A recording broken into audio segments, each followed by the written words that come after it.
अपने लोगों को बताइए कि हमें मदिरालय नहीं जाना है, हमें जुआलय नहीं जाना है, हमें मूवी थिएटर नहीं जाना है।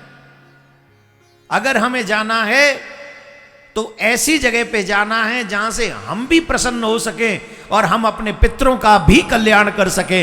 ऐसे कथा मंडप में हमको जाना है। इसी से संदर्भ एक बात बता देता हूं, ध्यान से सुनो। जिस समय मनुष्य के मन में यह भाव आता है कि मुझे भागवत सुनने जाना है, क्या भाव आता है? भागवत सुनने जाना है। सिर्फ इतना भाव जब आता है मन में, आप कल्पना नहीं करेंगे, पितृलोक में जो हमारे पितृ हैं वो नृत्य करने लग जाते हैं, वो आनंद से कूदने लग जाते हैं। देखो एक बात और बता दें, यहां पर सिर्फ माता पिता की, दादी दादा की पैतृक संपत्ति पर ही हमारा अधिकार नहीं है। अधिकांश आजकल के युवाओं को एक चीज बड़ी बुरी लगने लग बात मन में आती है कि माँ बाप का ही मकान हमारा ही मकान है।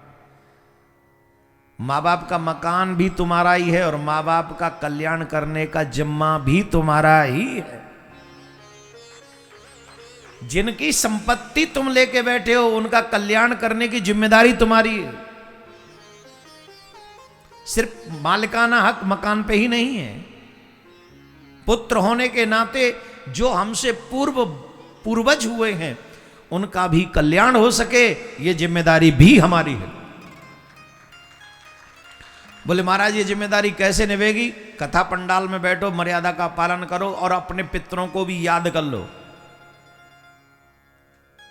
जितने भी हमसे पूर्व के पितर हैं, कृपा करके हम कथा सुनने जा रहे हैं, आप भी हमारे साथ आ सको तो आ जाइए, नहीं तो हम भी आपके लिए सुन रहे हैं। ये भाव मन में रखो। जिस समय आपके मन में ये भाव आया होगा कि हम भागवत सुनने जा रहे हैं, देवकी नंदन जी यहाँ आएंगे, कथा सुनाएंगे, हम भी भागवत सुनेंगे, उसी समय से आपके पितृलोक में नृत्य कर रहे हैं। जब उनसे, जैसे आपके पड़ोस में रहने वाला कोई आपसे पूछ ले, उनके भी पड़ोस में लोग रहते हैं, तो उनसे पूछते कहाँ नृत्य कर रहे हो तुम, क्या हो गया, काहे को नाच रहे हो, क्या हुआ? अरे बोले आपको पता नहीं है, हमारे वंशधरों ने ये मन बनाया है कि वो कथा सुनने जाएंगे। अच्छा, बोले हाँ।